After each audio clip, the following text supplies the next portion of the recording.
नमस्कार मित्रांनो, ऐलपेलीवरती मी आपलं स्वागत करतो.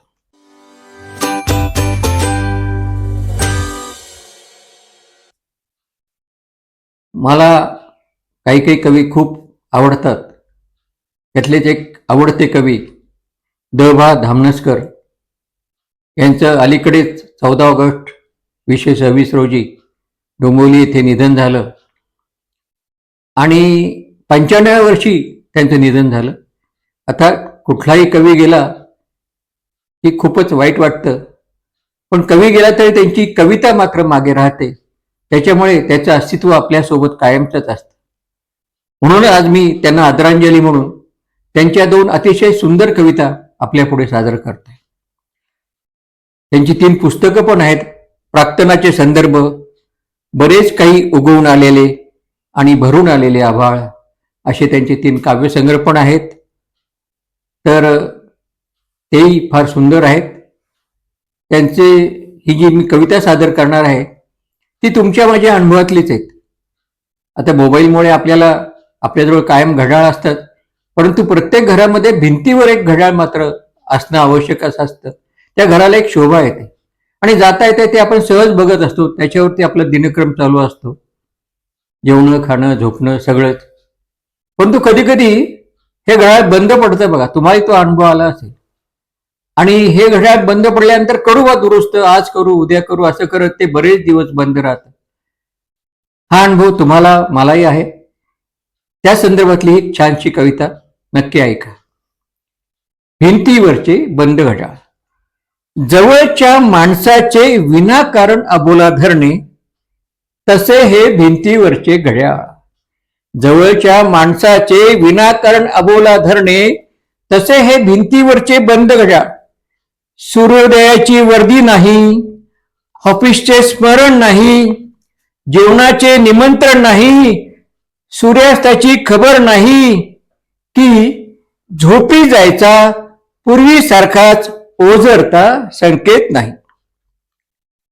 घरी लवकर परतलो तर इतक्या लवकर, विचारीत डोळ्यांचा दीपोत्सव नाही. उशीर झाला तरी ते जराशे विलासे रागवणे नाही. उशीर जरी झाला तरी ते जराशे विलासे रागवणे नाही. आजकाल माझे जाणे येणेच पूर्वी इतका महत्वाचा विषय राहिलेला नाही. खरंय, ते घड्याळ बंद झाल्यानंतर आपण कधी घरी आलो, कधी बाहेर गेलो, काहीच लक्षात येत नाही. आजकाल माझे जाणे येणेच पूर्वी इतका महत्वाचा विषय राहिलेला नाही.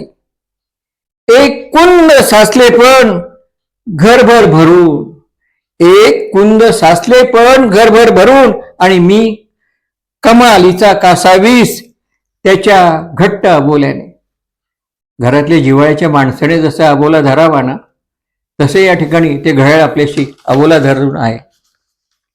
तरीही मनधरणीचा एक उपाय म्हणून, त्याची मनधरणी, तरीही मनधरणीचा एक उपाय म्हणून मीच त्याला हल्ली सूर्योदय व सूर्यास्ताची वार्ता देतो.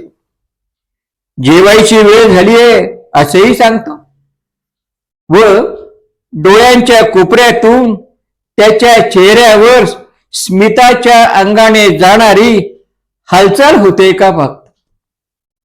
डोळ्यांच्या कोपऱ्यातून त्याच्या चेहऱ्यावर जरा तरी तो आपल्याकडे बघून हसतो की नाही. जसं एखादं अबोला धरलेली व्यक्ती आपल्याकडे बघते की नाही असं बघतो, तसं ते घड्याळाकडे बघतायत. डोळ्यांच्या कोपऱ्यातून त्याच्या चेहऱ्यावर स्मिताच्या अंगाने जाणारी हालचाल होते का तेही पाहतो. हा उपाय विफल झाला तर शेवटच्या अगदी अंतिम कारवाईचा तपशीलही नक्की झालेला आहे. हा उपाय विफल झाला तर शेवटच्या अगदी अंतिम कारवाईचा तपशीलही नक्की झालेला आहे. शेवट बघा आता. मात्र घड्याळ्याचे जुने ऋणानुबंध, घड्याळ्याचे जुने ऋणानुबंध स्मरून वरच्या खिशात मी एक चिठ्ठी लिहून ठेवणार आहे. वरच्या खिशात मी एक चिठ्ठी लिहून ठेवणार आहे. माझ्या मृत्यूचा व भिंतीवरच्या बंद घड्याळाचा. माझ्या मृत्यूचा व भिंतीवरच्या बंद घड्याळाचा दुराणवयानेही संबंध नाही, दुराणवयानेही संबंध नाही. हा अनुभव आपल्यालाही येतोच आहे. आता दुसरा एक अनुभव तुमच्या माझ्या आयुष्यातलाच, म्हणजे जे आता वयस्कर झालेले आहेत ते नव्या पिढीला आपल्या घरातल्या परंपरा हस्तांतर करतात आणि बाबा रे आता हे सगळं तू सांभाळ, माझ्याच्याने काही होत नाही असं या ठिकाणी सांगतात. तीच भावना धरून त्यांनी फार सुंदर अशी एक कविता, अति छोटी आहे, ऐका. हस्तांतर. विसर्जनासाठी गणपती नेताना, विसर्जनासाठी गणपती नेताना मला मूर्ती अवजड झाली, मला मूर्ती अवजड झाली. तेव्हा उसळत्या तारुण्याचा माझा मुलगा मला म्हणाला, तेव्हा उसळत्या तारुण्याचा माझा मुलगा मला म्हणाला, द्या इकडे. मी मूर्ती तात्काळ मुलाच्या हातावर ठेवली, मी मूर्ती तात्काळ मुलाच्या हातावर ठेवली, चौरंगासहित सगळंच काही त्याच्या हातावर ठेवलं. मी मूर्ती तात्काळ मुलाच्या हातावर ठेवली, चौरंगासहित. मुलानेही मूर्ती हातात घेतली नीट सावरून, मुलानेही मूर्ती हातात घेतली नीट सावरून. तर मी एका दैवी आनंदात अकल्पित, मी एका दैवी आनंदात अकल्पित परंपरा पुढे सरकल्याच्या. कोणता आनंद? परंपरा पुढे सरकल्याच्या. मी पुन्हा तरुण ययाती सारखा. फार सुंदर लिहिलंय.